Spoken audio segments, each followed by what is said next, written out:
सूर्या सदमे में था। वह अब भी यकीन नहीं कर पा रहा था कि म्हात्रे, उसका सबसे करीबी दोस्त, इस साजिश में शामिल था। उसने हमेशा उसे एक भाई की तरह समझा था। लेकिन चाहे यह सच्चाई कितनी भी तकलीफदेह क्यों ना हो, अब पीछे हटने का कोई सवाल ही नहीं था। उसने खुद को संभाला, अपनी हिम्मत जुटाई। क्यों म्हात्रे? सूर्या की आवाज सख्त थी, उसके भीतर उठते तूफान को दर्शाती हुई। तूने यह सब क्यों किया? तू क्वांटम कॉर्प से कैसे जुड़ा? उसके दिमाग में अनगिनत सवाल उमड़ रहे थे, लेकिन इस समय सिर्फ एक ही सवाल सबसे ज्यादा मायने रखता था।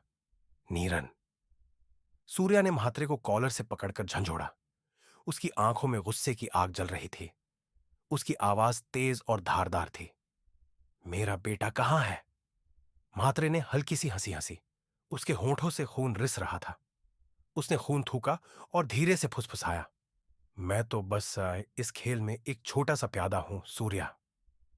सूर्या की आंखों में गुस्से की लपटें और तेज हो गईं।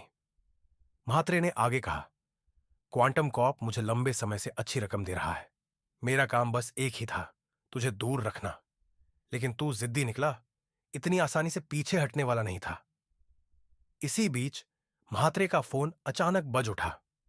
सूर्या ने एक पल भी गंवाए बिना अपनी बंदूक उठाई और आदेश दिया, कॉल उठाओ, स्पीकर ऑन करो। म्हात्रे ने एक पल के लिए सूर्या की आंखों में देखा, फिर धीरे से कॉल रिसीव कर दी। फोन के दूसरी तरफ से एक ठंडी अनजान आवाज गूंजी। काम हो गया? सूर्या ने इशारे से म्हात्रे को जवाब देने के लिए मजबूर किया।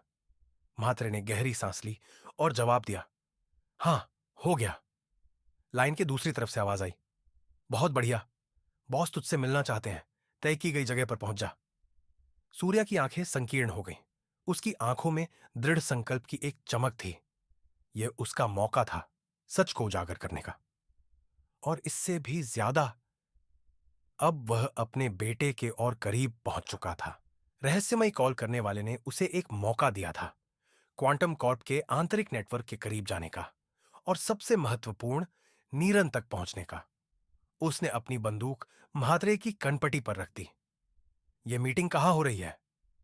म्हात्रे दर्द के बावजूद हल्के से मुस्कुराया, जल्द ही पता चल जाएगा। सूर्या के सब्र की सीमा टूट रही थी। उसने म्हात्रे का फोन उठाया, कॉल लॉग चेक किया और जल्दी से नंबर याद कर लिया। फिर उसने म्हात्रे के हाथ कसकर बांध दिए और उसे कार की पिछली सीट पर धकेल दिया। तू मेरे साथ चल रहा है। रास्ता तनाव से भरा हुआ था। म्हात्रे चुपचाप खिड़की के बाहर देखता रहा, मानो उसने अपनी किस्मत को कबूल कर लिया हो। सूर्या ने एक हाथ से स्टीयरिंग पकड़ा और दूसरे से अपनी बंदूक। उसका दिमाग तेजी से चल रहा था। क्या यह जाल था? एक चाल? या फिर क्वांटम कॉर्प को खत्म करने का उसका एकमात्र मौका? मुलाकात की जगह शहर के बाहरी इलाके में एक पुराना, सुनसान औद्योगिक क्षेत्र था। जंग लगे वेयरहाउस खड़े थे। स्ट्रीट लाइट की हल्की टिमटिमाती रोशनी में दीवारों पर सिर्फ पुराने ग्राफिटी दिखाई दे रहे थे। हवा में सड़न की गंध थी और दूर दूर तक बस गली के कुत्तों के भौंकने की आवाजें गूंज रही थीं। सूर्या ने कार को कुछ दूरी पर पार्क किया। उसने म्हात्रे की ओर देखा। पहले तू जाएगा। अगर उन्हें जरा भी शक हुआ तो तू मुझसे पहले मरेगा। म्हात्रे हल्का सा हंसा। तू सच में सोचता है कि मैं उनके लिए कोई मायने रखता हूं? हम दोनों ही उनके लिए इस्तेमाल करने वाली चीजें हैं। सूर्या ने उसकी बात अनसुनी कर दी और उसे अंदर धकेला। वह छाया में छिपते हुए पीछे पीछे चला। मेहत्रे ने एक पुराने वेयरहाउस का दरवाजा खोला। अंदर एक हल्की रोशनी जल रही थी।